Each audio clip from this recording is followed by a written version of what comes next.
Welcome to my channel के corner.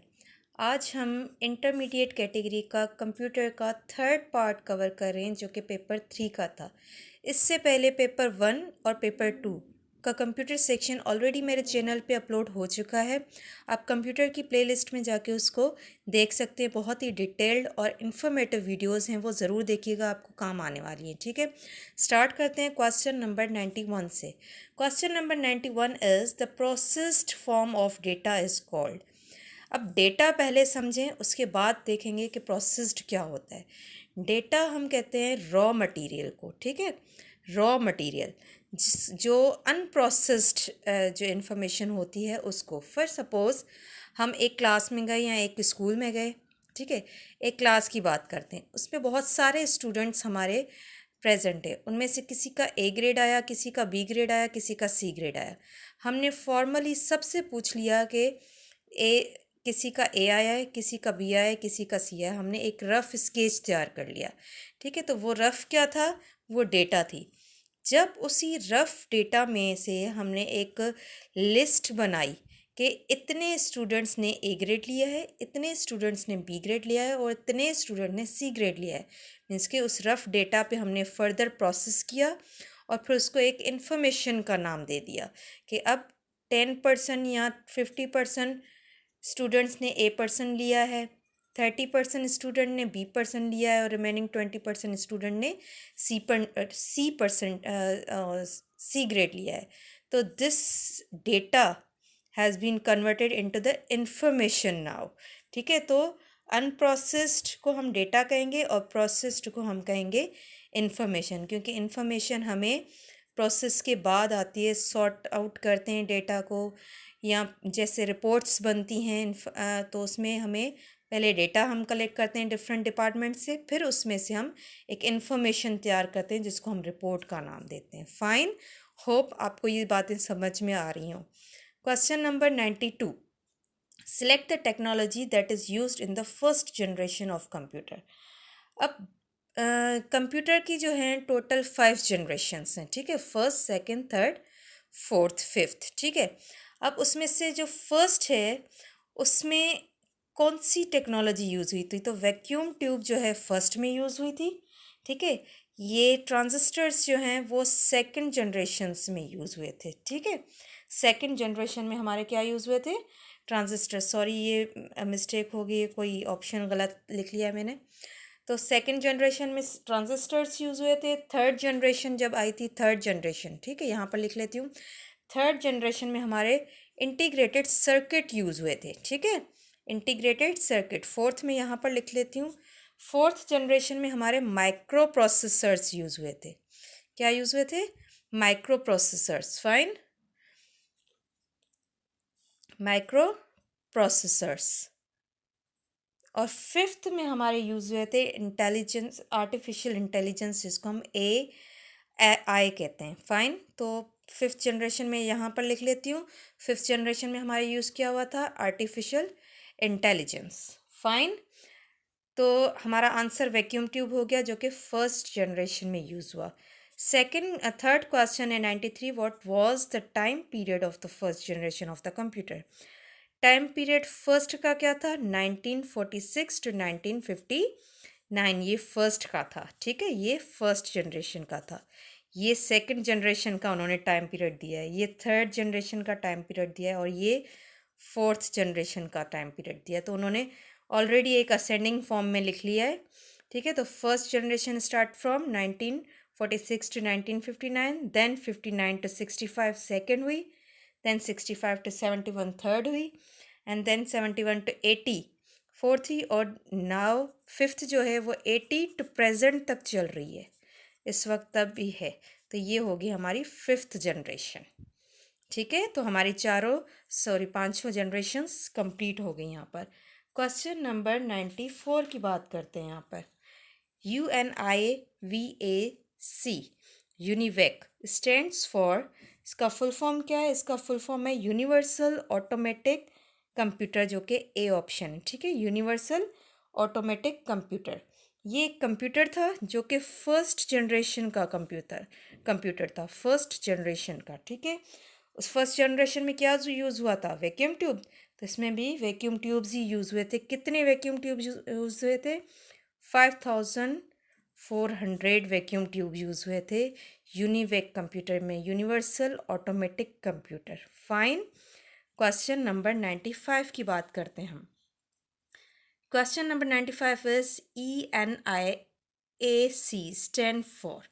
अब यहाँ जो चार ऑप्शन है वो चारों सही नहीं है, ठीक है। इसका फुल फॉर्म है electronic numerical integrator and computer, यहाँ पर आना चाहिए, ठीक है। यहाँ पर कैलकुलेटर नहीं, कंप्यूटर आना चाहिए। तो इस हिसाब से यहाँ तो फिर IBA वाले ग्रेस मार्क्स देंगे, या फिर बी को ऑप्शन को वो सिलेक्ट करेंगे। इसके अलावा कोई भी ऑप्शन इससे मैच नहीं हो रहा, ठीक है।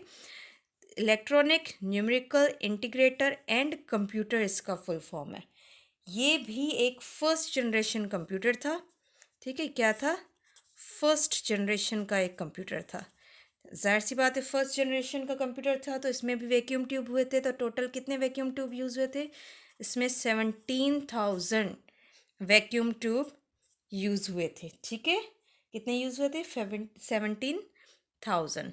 क्वेश्चन नंबर 96 की बात करते हैं। That is which of the following is the first programming language. Computer में प्रोग्रामिंग लैंग्वेज होती है, ठीक है। फर्स्ट, सबसे फर्स्ट कौन सी थी, फोर्टेन, जिसका फुल फॉर्म है फॉर्मूला ट्रांसलेटिंग सिस्टम, ठीक है। ये इसका फुल फॉर्म है, फार्मूला ट्रांसलेटिंग सिस्टम। ये डिज़ाइन किसने किया था, IBM ने किया था। इंटरनेशनल बिजनेस मशीन ये एक ऑर्गेनाइजेशन है, तो IBM ने इसको डिज़ाइन किया था। अच्छा, प्रोग्रामिंग लैंग्वेज का फादर कौन सा है, programming language, the father of programming language, ये क्वेश्चन भी आता है, ठीक है। तो फादर कौन सा है, डेनिस रिची, ठीक है। Dennis Ritchie is the father of programming language. तो दिस इज़ ऑल्सो इम्पॉर्टेंट। और अगर कंप्यूटर का फादर पूछा जाए तो who is the father of computer, then Charles Babbage, ठीक है। मैं यहाँ पर लिख लूँ, चार्ल्स बेबेज, ठीक है। He is the father of computer, ठीक है। whereas Dennis Ritchie is the father of programming language. All right, further question की तरफ चलते हैं। क्वेश्चन नंबर 97, ठीक है। Question number 97 is Junaid wants to save his MS Word document, ठीक है। सेव करना चाहता है डॉक्यूमेंट को, ठीक है, on his computer. Which of the following shortcut key he should use to save the file. Shortcut key save करने की होती है Ctrl+A। ओपन अगर करना है फाइल को तो हम यूज़ करेंगे Ctrl+O, ठीक है। अगर फाइल को प्रिंट करना है तो हम क्या यूज़ करेंगे, Ctrl+P। तो 2-3 हो गई। अच्छा, यहाँ पर लिख लेती हूँ रिफ्रेश की शॉर्टकट की भी ज़्यादा आती है, दैट इज़ F5, ठीक है। अगर रीनेम की पूछी जाए कि रीनेम किसी फाइल का नाम चेंज करना है तो उसकी शॉर्टकट की क्या है, F2। और सेव एज ये भी शॉर्टकट की बहुत आती है। अगर किसी फ़ाइल को सेव एज करना है, मीन्स कि किसी और नाम से सेम ही फाइल को सेव करना है, तो दैट विल बी F12, ठीक है। ये कुछ इम्पोर्टेंट शॉर्टकट कीज़ हैं जो आप याद कर लें। This is for open, this is for print, ठीक है। ये ओपन के लिए है और ये प्रिंट के लिए है। फाइन, ये सारी गलत हैं। क्वेश्चन नंबर 98 की बात करते हैं। जाहिद वांट्स टू ओपन, अब देखें यहाँ पर मैंने बता दिया open his Excel workbook. Excel की वर्कबुक हो या MS वर्ड का डॉक्यूमेंट हो या पावर पॉइंट का हो, उसकी शॉर्टकट की Ctrl+O ही होगी ओपन करने के लिए, ठीक है। तो ये हमारा भी कवर हो गया। Question number 99, which of the following symbol denotes AutoSum. AutoSum icon MS word, ठीक है। ऑटो सम के लिए ये वाली सिंबल यूज़ होती है, जिसमें हम सिंपली जितनी भी डेटा है 2, 5, 8, 6, 18 इसको सम करना है। तो सिर्फ़ और सिर्फ हमें ये क्राइटेरिया सिलेक्ट करना है, ठीक है, और ये वाला ऑप्शन ऊपर दिया गया होता है और इसको क्लिक करना है तो हमारे पास यहाँ पर टोटल होकर आ जाएगा कि ये इसका सम क्या है। ठीक है, तो this is for sum. Question number 100 की बात करते। अच्छा, ये हैश टैग तब आता है जब हमारी किसी सेल में डेटा जो मौजूद है वो सेल से बड़ी है। ठीक है, तो उस सेल में पूरी नहीं आती, फिक्स नहीं आती, तो उस सूरत में क्या होता है, ऐसे हैश लगे हुए आते हैं। इसका मतलब है कि there is something written but it's not fix in that cell. ठीक है, इस वजह से वो ये वाली सिंबल आ जाती है। ये तो डॉलर की है। ठीक है, ये डॉलर की सिंबल है, तो जब भी डेटा डॉलर की शेप में हो तो ये वाली सिंबल उसके आगे आ जाती है। क्वेश्चन नंबर 100 की बात करते हैं। Mujtaba has to present the progress of his achievement. एक प्रेजेंटेशन देनी है उसको अपनी अचीवमेंट्स की in front of his immediate supervisors. ठीक है, which of the following software, उसको कौन सा सॉफ्टवेयर यूज़ करना है। MS वर्ड डॉक्यूमेंटेशन के लिए यूज़ होता है। ठीक है, कोई भी डॉक्यूमेंट बनाना है। MS एक्सेल डेटा वर्कशीट्स के लिए यूज़ होता है, जिसमें हम डेटा को सॉर्ट आउट करते हैं या एक शेप देते हैं या लिखते हैं। ठीक है, तो इसमें वर्कशीट्स यूज़ होती हैं। पावर पॉइंट जो है हमारी प्रेजेंटेशन के लिए यूज़ होता है। जब भी हम कोई प्रेजेंटेशन देना चाहते हैं तो पावर पॉइंट यूज़ करते हैं, और MS प्रेजेंटेशन ऐसा कोई भी सॉफ्टवेयर नहीं है। तो ये तीनों, अच्छा ये तीनों पार्ट किसके हैं, MS ऑफिस के पार्ट है। ठीक है, मेन एप्लीकेशन कौन सी हमारी MS ऑफिस है, उसकी सब एप्लीकेशंस ये हैं, MS Word, MS Excel, MS power point.